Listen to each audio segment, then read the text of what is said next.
fuck? Hey guys, it's your boy Robin Williams Gaming, aka Rob Bimbo, aka Drizzy Bimbo, aka Soft Taco, aka Bobbin, coming at you guys with a Qliphort deck. I played Duel Links for a while, but stopped after the lack of content that Duel Links have been pumping out in the recent months, and then also Master Duel being the superior Yu-Gi-Oh simulator at the moment. But after this mini box dropped with the Qliphorts, I knew I had to check it out. Since I played the deck in the TCG when Snatch Steal was legal in the TCG at one time, and then it got banned in the next ban list. But the way you play this deck in Duel Links is not really the same in the TCG for anyone trying to play this deck. This deck is mainly controlling the board with the effects of your monsters being tributed and closing out the game with overwhelming presence.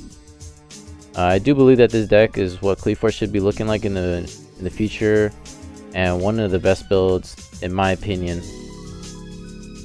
Before I begin, I am playing the skill Destiny Draw and not the Pendulum Scale skill that the Arc V characters have, because you don't really need the 3 open spells and trap zones. You only really need 1 for my build, and I believe that's the most optimal skill that Qliphort should be playing. Alright, let's get into the deck list. So I'll be going over the Qliphort monsters effects in detail for anyone that might be interested in this deck. The one thing I will say is most of these Qliphort monsters do have 2 effects in common, excluding the normal monsters obviously. That being unaffected by monster activated effects from any monster with lower level or rank than them. And also the effect Qliphort monsters can be normal summoned without a tribute, but their original attack does become 1800 and their level does become 4. Okay, so starting off, we are playing 3 carrier. When this card is tributed, you can return 1 monster on the field to the hand on either side of the field. Also, if it's in the pendulum scales, your Qli monsters does gain 300 attack points. Carrier is your best normal summon monster in the deck when you have to go first. This card also can let you kill your opponent by placing in the scales and then summoning 2 monsters, which will be 1800. And this card will give them the 300 attack boost. If it is an open field, that will deal 4200. This card scale is 1, and I would definitely recommend this card. It's a goated card for sure. Next, we are playing one of our stronger monsters, the 1 Qliphort Stealth. This level 8 monster can return 1 card on the field like carrier, but this card cannot be responded to by your opponent's card effects when resolving, making this card a perfect board breaker. Its pendulum skill is making your Qliphort monsters gain 300 attack, but you know, bouncing your opponent's cards without response is, you know, really good, and I wouldn't want to put it in there unless you really have to. The next monster that we are playing is the Qliphort Helix. This is the second monster that gets his effect when it is tributed, and when it is tributed, you can target a spell and trap on the field and destroy it. Its scales is 9, and when it's on the scale, your opponent monsters lose 300 attack. Ideally, you wouldn't want to put this on the scale, but if you really have to, then you just have to. So stepping away from the Qliphort monsters, this newly released card, Right Princess, that I am playing 3 of. And the reason why I am playing this card is because it's Hana Trap effects that the Qliphorts can abuse. So you can discard this card or send this card to the graveyard during either player's turn, and all monsters on the field lose attack and defense 300 times its level or rank. So normal summon Qliphorts can't be affected by monsters lower at 3 most, so you do not suffer the drawback from losing attack, making this card a hand trap version of Wall of Disruption. But you have to remember that only normal summon Qliphorts are not affected, but special summon Qliphorts through pendulum summon are affected. This effect is powerful since this card can be used defensively or aggressively from the hand during either player's turn in the damage step. Okay, so coming back to the Qliphorts, we are playing the one Qliphort shell. This card doesn't have a summon effect like Stealth, but when it is summoned using Qliphort monsters as tribute, you deal piercing damage to your opponent's monsters, and it also can attack twice per battle phase. So this card is used as a game closer by dealing massive damage to your opponent in a simplified game state. And its scale is a 9, and then also if it is in the scale, it does make your opponent's monster lose 300 attack. And like Helix, this is not the ideal monster to be setting in the scales, but if you have to, you got it, man. Alright, moving on to the next monster. So Duel Links has given Qliphorts the GOAT. You already know, pay a fuel grade Qliphort Scout, and this card is used to search any Qliphort card except for itself by paying 800 as cost. This effect is not once per turn as well. We don't have his boyfriend Performer Power Trampolines, but you know, that's okay. This card is what is needed to make the deck consistent and not a meme deck. The skill is a 9, and this is what you want to be setting in the pendulum scale for your pendulum summons. This card doesn't have a good attack.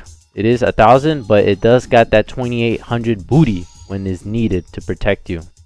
Alright, moving on to the next normal monster, that being the Qliphort Monolith. So when you do tribute summon a Qli monster, that being Stealth, the Shell, or even the Carriers as like a 1, this card is used for drawing.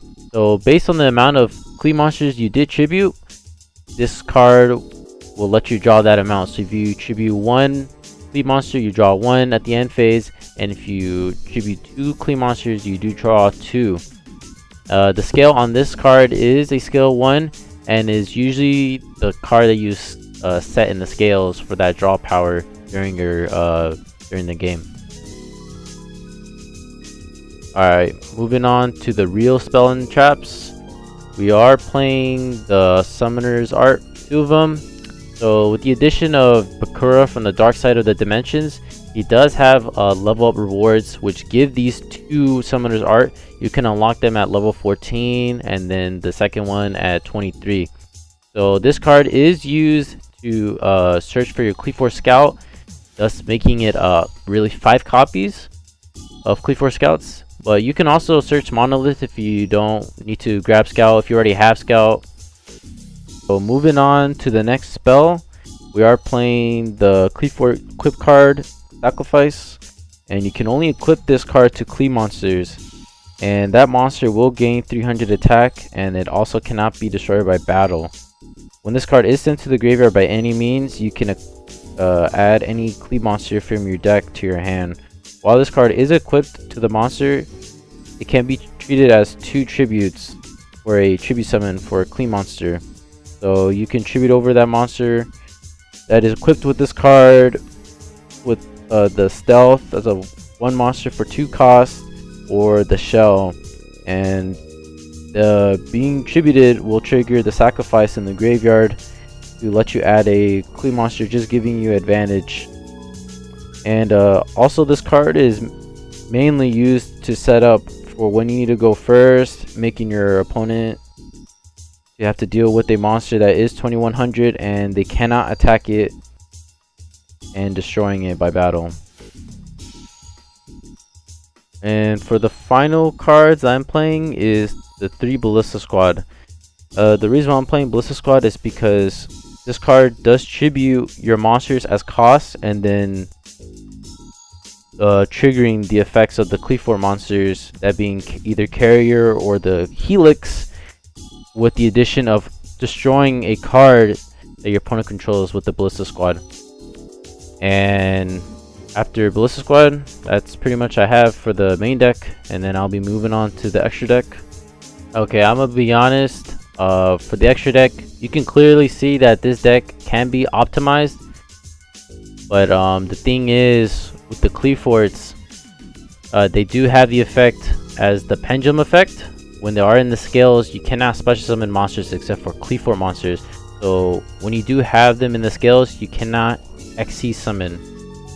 Okay, but you can XC summon them when they're not in the scales. So it's not really you know, important to gather all the XC monsters to make your extra deck optimal, but you know, it does happen. And the ones I would definitely recommend is adding in like the Utopia and the Utopia Ray when you're low on life points, and then just kill them like that, or adding the XYZ Dark Rebellion Dragon. But other than that, that is my deck list for the Qliphorts, and I do have gameplay to show this deck in action as well. I haven't hit King of Games yet. Right now I'm currently at a gold, and but this deck can definitely hit King of Games 100%. I wouldn't sleep on this deck for sure. The deck does do nasty board breaking BS when you give it the opportunity. Alright, I'm gonna show the gameplay right now. Later.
Okay, before I end the video, I do want to address something about Qliphort stealth.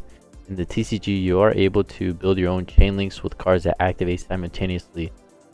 In Duel Links, when you tribute summon for Qliphort stealth using carriers or helixes, the Tribute Father's effects will activate first in the beginning of the chain link, then Qliphort stealth will always be in the last of the chain link, making you destroy spells and traps with helix, return monsters with carrier, and search if you have sacrifice already equipped to any of the monsters without any interruptions by your opponent's cards. That's all I have to say for now. Maybe I'll post another video when I feel like it, but until then, I'll see you guys later.